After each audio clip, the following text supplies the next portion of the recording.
आप सभी को राधे राधे। कैसे हैं आप सब? अच्छे हैं?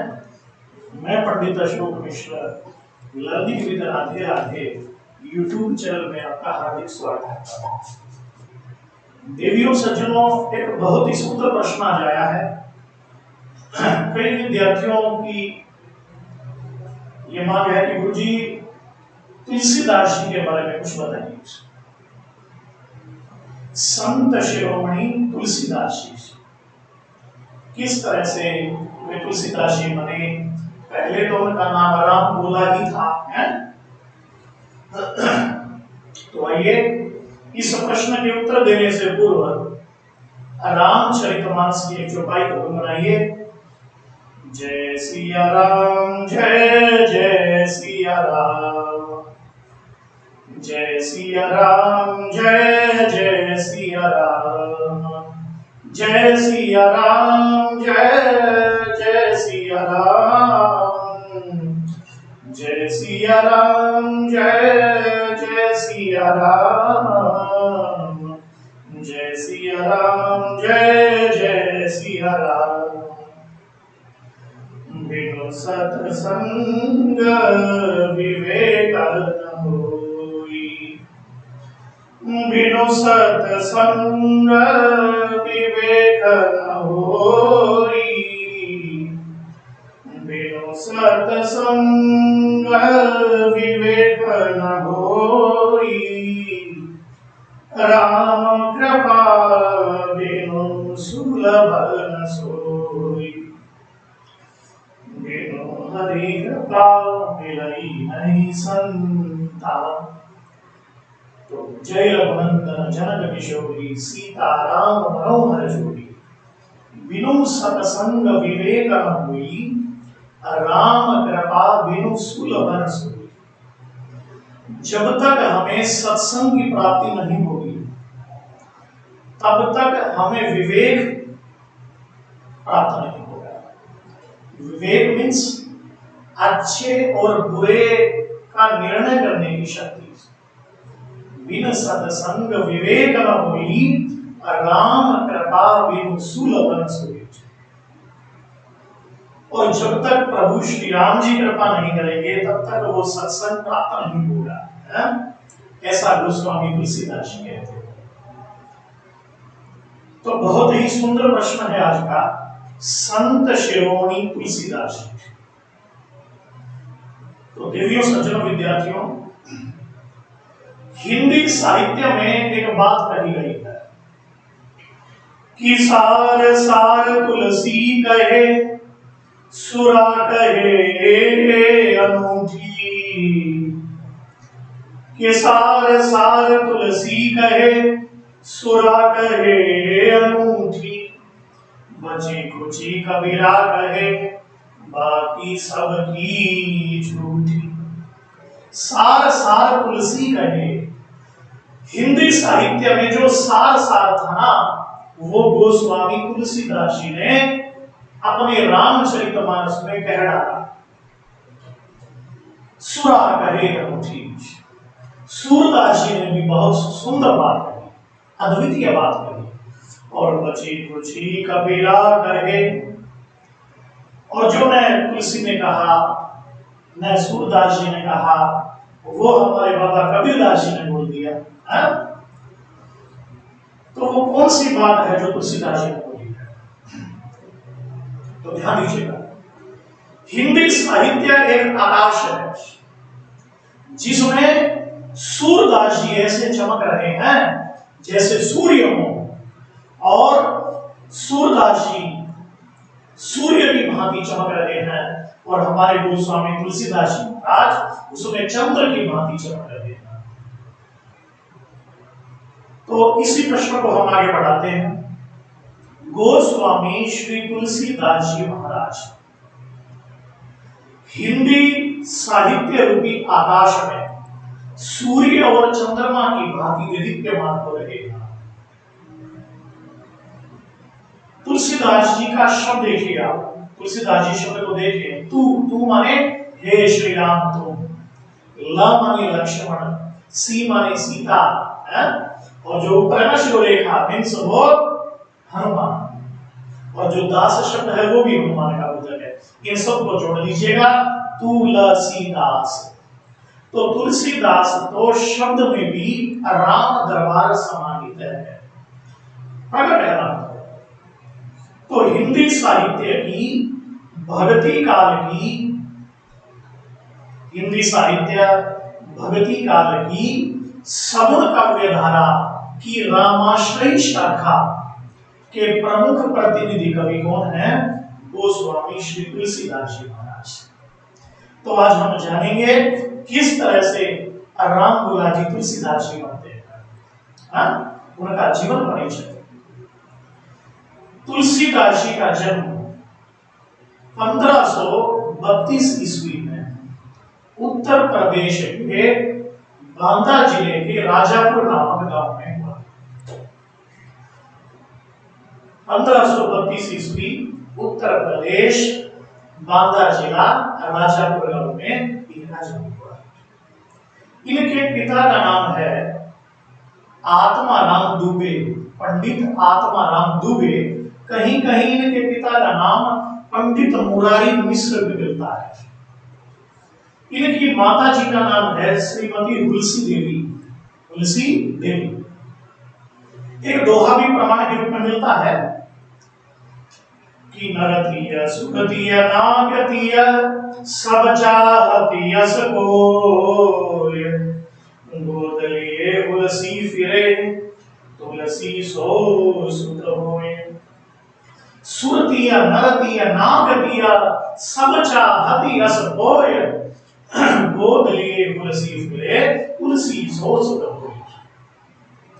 इसमें जो पहली पंक्ति है ये तुलसीदास जी की है, और जो बाद वाली पंक्ति है गोद लिए तुलसी फिरे, ये उनके प्रिय मित्र रहीम की है। तो तुलसीदास जी की माता जी का नाम है श्रीमती तुलसी देवी।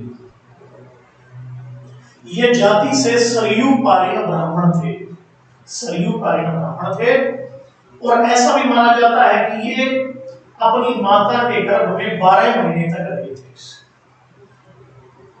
और इनके मुख में 32 दांत मौजूद थे, और इनका भार भी वजन भी 5 वर्ष के बाद हुआ था।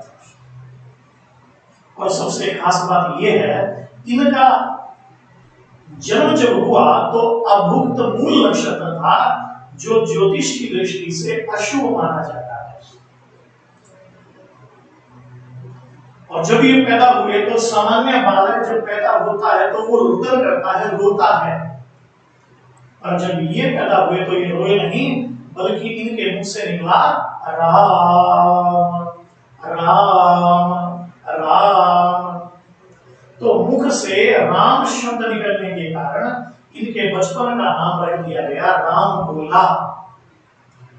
तो हिंदी के किस कवि के बचपन का नाम राम बोला था? तुलसीदास जी महाराज। अभुक्त मूल नक्षत्र में जन्म लिया तो ज्योतिषियों ने बताया कि आपका ये जो बालक है ये बड़ा अशुभ है, ये जहां रहेगा वहां अशुभता विकसित होगी, माता पिता पर भार है।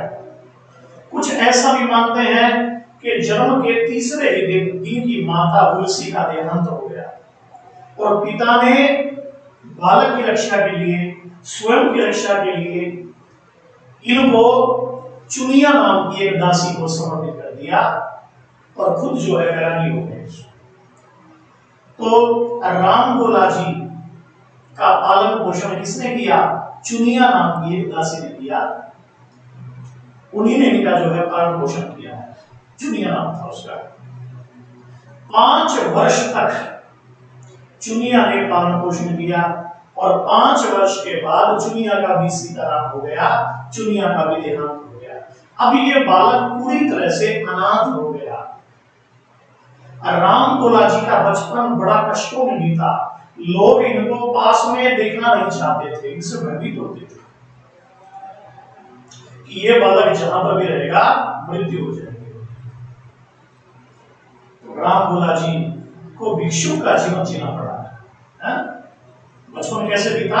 भिखारी की तरह, कोई रोटी टुकड़ा डाल देता तो ये खा लेते थे, और कहीं कहीं तो ऐसा भी मिलता है कि देवी मां पार्वती जी को इस बालक पर बड़ी दया आई और देवी मां अन्नपूर्णा भगवती परांबा पार्वती जी प्रतिदिन एक ब्राह्मणी का वेश बना करके आती और अपनी गोद में इस बालक को बैठा करके स्वयं अपने कर कमलों से इसे भोजन करा के जाती थी। तो ये सौभाग्य इस बालक को प्राप्त हुआ। सज्जनों, इस बालक की खास बात ये थी कि ये हमेशा राम राम राम करता रहता था। आप जानते हो सरयू नदी बहती है अयोध्या में और सरयू जी के तट पर एक स्वामी जी का आश्रम था जिनका नाम था स्वामी नरहरियानंद नरहरिदास। ये नरहरिदास जी स्वामी रामानंद जी के शिष्य थे।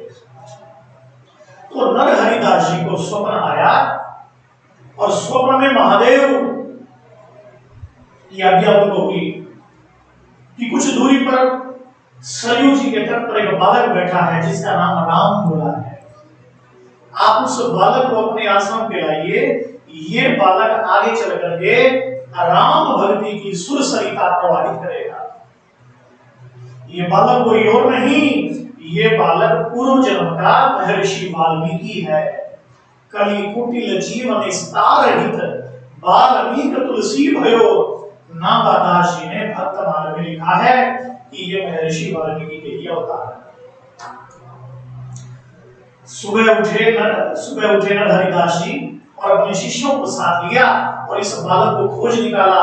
अब राम भोला जी को भी अपने आश्रम में ले आए। यही राम भोला जी का जो है ये जो पवित्र संस्कार हुआ, बालक राम भोला जी ने बिना सिखाए ही गायत्री मंत्र का उच्चारण किया। ओम भूर्भुवः स्वः तत्सवितुर्वरेण्यं भर्गो देवस्य धीमहि धियो यो नः प्रचोदयात्।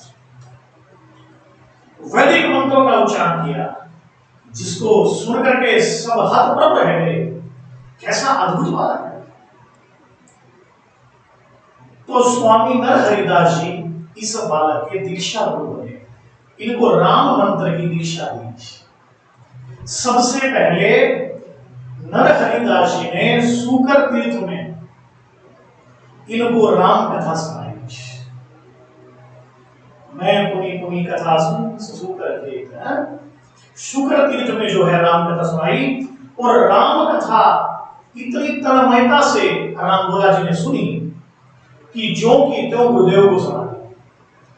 रामचरितमानस कंठस्थ कर लिया राम भोला जी ने और प्रतिदिन तुलसी के पौधे की पूजा करते थे, तुलसी मैया की पूजा करते थे। तो गुरुदेव इतने प्रसन्न हुए कि इनका नाम ही बदल दिया। नाम क्या पड़ गया? तुलसीदास। तो ये तुलसीदास नाम जो है बाबा नरहरिदास जो इनके गुरुदेव थे उन्होंने इनको प्रदान किया। एक बार नरहरिदास जी अपने लाडले शिष्य तुलसीदास जी को लेकर के, राम भोला जी को लेकर के काशी आए।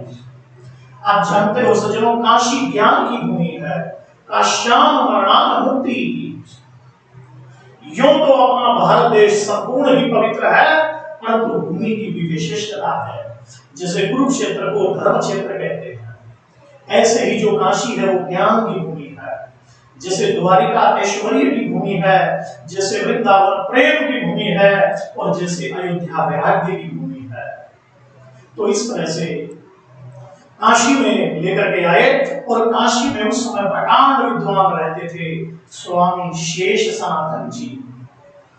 और स्वामी शेष सनातन जी का शास्त्रार्थ होने लगा। किसके साथ?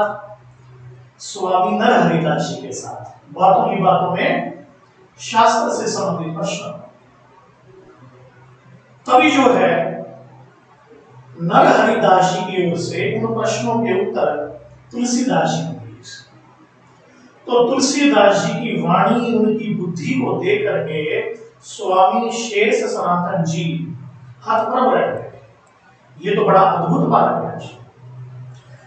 तो हाथ जोड़ करके कहा कि नरहरियानंद जी, आप ये बालक हमें दे दीजिए और मैं वादा करता हूं, वचन देता हूं, इस बालक जैसा विद्वान और दूसरा नहीं होगा।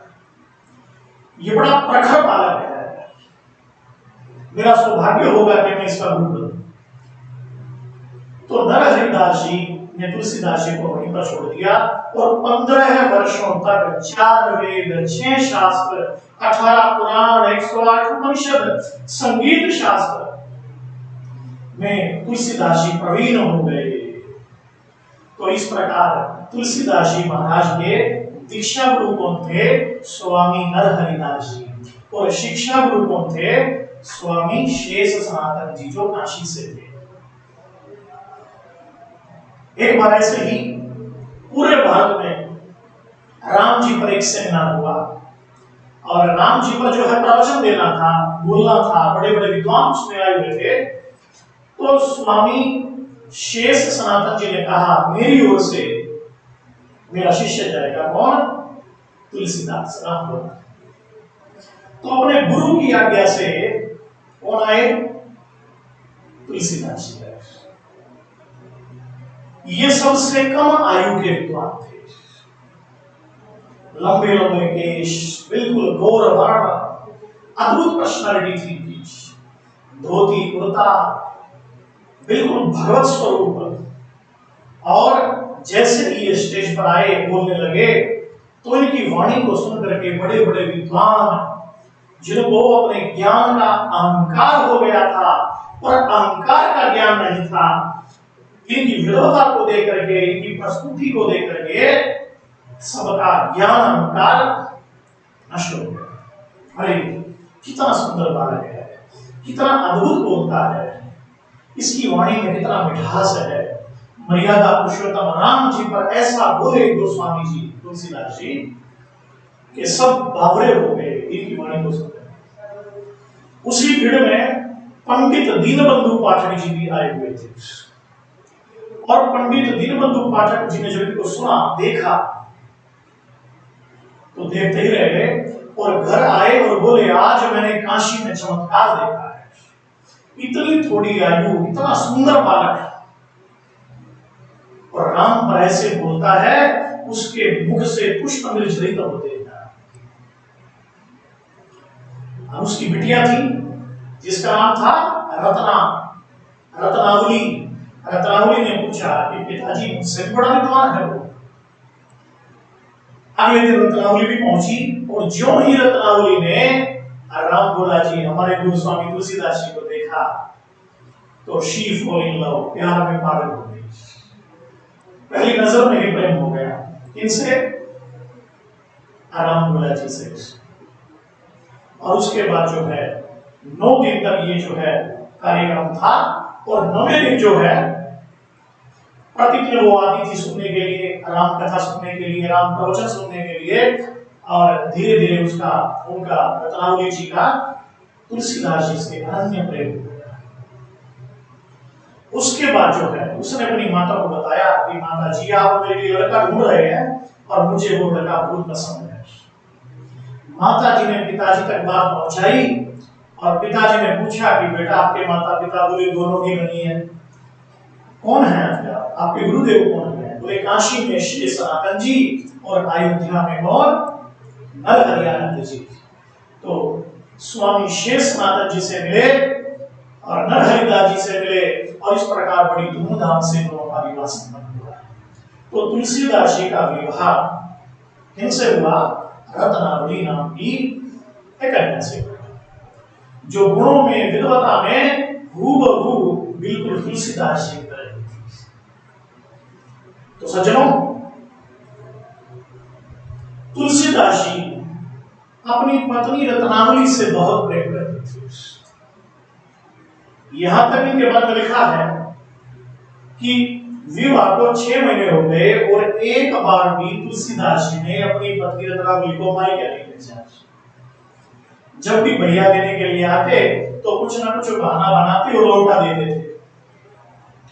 अब एक दिन की बात है, नरहरियानंद जी को अपने शिष्य की बड़ी याद आई और नरहरियानंद जी ने कहा अपने शिष्यों से कि जाओ राम बोला को बुला के लाओ, तुलसीदास को बुला के लाओ, मैं उनके मुख से राम कथा सुनना चाहता हूं। तो अपनी पत्नी को बोल के गए कि देख रही मैं अभी गुरुदेव को प्रणाम करके आता हूँ। और उसके बाद जैसे गुरुदेव के पास आए तो राम में इतना डूब गए तुलसीदास जी कि घर आने का ख्याल भी नहीं आया। पीछे से रत्नावली के भाई आए और बोले कि बहन पिताजी की तबीयत बिगड़ गई है और आपको याद कर रहे हैं। बोले भैया वो तो नहीं है, वो तो गए हैं, मैं कैसे चलूं? बोले वो नहीं है तो ही ठीक है, यदि वो यहाँ पर हुए तो जाने देंगे नहीं। तो पड़ोसन को चाबी देकर के चली जाती है कौन? रत्नावली, कि मेरे वे आए पतिदेव, तो उनको बता देना कि ससुर जी की तबीयत बिगड़ गई है और जाना पड़ा है। अब रत्नावली बिना तुलसीदास जी को बताए अपने भैया के साथ मायके चली। पीछे से गोस्वामी तुलसीदास जी आते हैं। तुलसीदास जी जैसे आए, राम बोला जी आए तो श्रीमती को नहीं पाए तो बड़े दुखी कहलाए, बड़े दुखी हुए कि वो कहां गई। तो पड़ोसन ने बताया कि आपकी जो पत्नी देवी है, आपके ससुर जी की तबीयत बिगड़ गई है, वो मायके चली गई, ये चाबी लीजिए। बोले चाबी को तू ही रख और मुझे भी जाना है, ससुर जी की तबीयत बिगड़ गई है तो मुझे भी जाना चाहिए। अब ये जाना क्यों चाहते हैं? क्योंकि बिना पत्नी के एक क्षण भी नहीं रह सकते थे। अब जाए कैसे? अब ईश्वर के कृपा से, ईश्वर की इच्छा से इतनी तेज आंधी, तूफान, वर्षा, चारों तरफ जल ही जल हो गया, चारों तरफ जल ही जल हो गया। अब कैसे जाएंगे? अब जो नदी है, नदी में बाढ़ आ गई कुछ ही देर में, तो नौका चलाने वालों ने भी मना कर दिया, भाई हम नहीं जा सकते, कैसे जाएंगे? बारिश आ रही, वर्षा आ रही। तो राम बोला जी सरयू जी के तट पर बैठ करके रुदन करने लगे, हाय रत्नावली मर जाऊंगा तेरे बिना, कहां चली गई मुझे छोड़ करके। तो यहां तुलसीदास जी पत्नी के प्रति अत्यंत आकर्षित हो रहे हैं। वापस तो मैं नहीं जाऊंगा बिना पत्नी के। देखा कि एक अर्थी बहती हुई आ रही है, उस आसपास भी कोई नहीं है, तो अर्थी पर बैठ करके, ध्यान दीजिएगा, लकड़ी की जो थी अर्थी, उस पर बैठ करके नदी को पार किया। पत्नी के प्रति प्रेम इतना ज्यादा आकर्षित हो गया कि कुछ भी इनको भान नहीं रहा, और इस तरह से जो है नदी को पार किया और अर्धरात्रि के समय पहुंचे ससुराल। अब देखा कि वार्ड बंद है, कैसे जगाया जाए, अब थोड़ी शर्म भी आने लगी। फिर ध्यान आया कि कुछ फल फ्रूट भी नहीं लिया, ससुराल में दामाद जाता है तो कुछ न कुछ लेके जाता है, शकुन होता है। फिर सोचा कि क्यों ना मैं सीधे रत्नावली से मिलूं, बाद में फिर सास ससुर से मिल लेंगे। तो मुझे सीधे मार्ग से नहीं जाना बल्कि रत्नावली से मिलना है पहले। रत्नावली ऊपर सो रही होगी अपनी भाभियों के साथ, तो पहले ऊपर जाऊं। अब ऊपर कैसे जाऊं? तो अंधकार था, लटक रहा था सांप, इन्होंने समझ लिया रस्सी है। क्यों? क्योंकि इनके माइंड में तो रत्नावली की ब्यूटी चल रही थी, रत्नावली की ब्यूटी में ड्यूटी ही भूल गए थे राम बोला जी। लटक रहा है सांप, समझ रहे हैं रस्सी, सांप को रस्सी समझ के पकड़ा और राम राम बोल के चल गए। सांप ने काटा नहीं। क्यों नहीं काटा? क्यों? क्योंकि तुलसीदास जी वाल्मीकि हैं पूर्व जन्म के, तो महर्षि वाल्मीकि को कैसे काट सकते हैं? और जैसे ही ये पकड़ करके अंदर कूदे तो जो उसकी भाभियां सो रही थी, रत्नावली सो रही थी, एकदम उनकी नींद जो है उखड़ती है और चिल्लाती है चोर चोर चोर चोर चोर। यहां राम भोला जी कहते हैं कि देवी चोर नहीं है, मैं राम भोला हूं। आप इस समय अब एक बार तो वो मुस्कुराती है, पर दूसरी बार ईश्वर की कृपा से, प्रेरणा से, उसके मुख से क्या शब्द है कि लाज न लागत आपको दौड़े आय हो साथ, धिक धिक ऐसे प्रेम हो कहा कहो मैं नाथ, अस्थि चर्ममय देह तामे ऐसी प्रीत, जो होती रघुनाथ सो न होती भवभीत। अस्थि चर्म यह देह तामे ऐसी प्रीत, जो होती रघुनाथ सो न होती भवभीत। मेरे हाड़ मांस के शरीर से इतना प्रेम, आपको शर्म आनी चाहिए। लाज में लागत आपको दौड़े आकर साथ। अरे जब से आपके साथ मेरा विवाह हुआ एक बार भी मुझे यहां नहीं भेजा। अस्थि चर्म यह देह, हाड़ मांस के शरीर से इतना प्रेम, जितना मेरे शरीर से आपको प्रेम है, इससे आधा प्रेम राम से कर लेते तो राम मिल गए होते। जब सज्जनों, जब ये शब्द रामलला जी ने सुने तो उनके हृदय में आग लग गई कि जिस पत्नी के लिए मैं इतना दुखी होकर के रात्रि के अंधकार में अर्थी पर बैठ करके यहां तक पहुंचा हूं, और ये एक क्षण कर रही है कि आपको शर्म नहीं आती। अब उस समय देखो, उसकी भाभियां भी सुन रही है, उसके भाई भी सुन रहे हैं, ससुर जी भी आ गए हैं, तो यहां उन्होंने अपना बेइज्जती महसूस करी है। और इस तरह से उनका हृदय द्रवित हो गया और कहा, रत्नावली तूने बिल्कुल सही कहा, मैं वास्तव में कामी व्यक्ति, मेरा जन्म तो राम के लिए हुआ था, पर मैं तो तेरे बाल जाल में उलझ करके रख गया। तूने मेरी आंखें खोल दी है, अब तो मैं तुझे अपनी शक्ल तभी दिखाऊंगा जब मैं राम का दर्शन करूं। और इस प्रकार जो है तुलसीदास जी वहां से निकलने का प्रयास करने लगे, क्योंकि ज्यादा व्यक्ति वहां नहीं ठहर सकता जिस स्थान से, जिस व्यक्ति से उसे दुख प्राप्त हुआ। अब जाने लगे तो जो उनके परिवार के थे किवाड़ बंद कर दिए उन्होंने। तो फिर जैसे आए थे वैसे ही तो अब देखा तो सांप अभी भी लग रहा था, क्योंकि सांप को पता था कि गोस्वामी जी चढ़ गए हैं, गोस्वामी जी को वापस भी आना है। फिर देखा, अरे मुझे सांप भी दिखाई नहीं दिया, लेकिन अब तो जीवन मेरा राम के लिए है। और सांप को लटक करके फिर से नीचे उतरे और गंगा के तट पर पहुंचे, और गंगा के तट पर जाकर के हाथ में गंगा जल लिया, आज से मैं रत्नावली का परित्याग करता हूं। तो सज्जनों, उसके बाद क्या होता है ये अगले एपिसोड में देखिएगा। तो इन्हीं शब्दों के साथ मैं विदा लेता हूं। हरे कृष्ण कृष्ण कृष्ण हरे हरे, हरे राम राम राम हरे हरे। एक प्रश्न आपका है, एक प्रश्न का उत्तर जो है कमेंट में आप जरूर लिख करके दीजिएगा। गोस्वामी तुलसीदास जी के गुरुदेव कौन थे? ये कमेंट में आप लिख के बताएंगे, और अगले पार्ट्स में जो है आगे की स्टोरी चलेगी। तो जय श्री राम, जय श्री राम।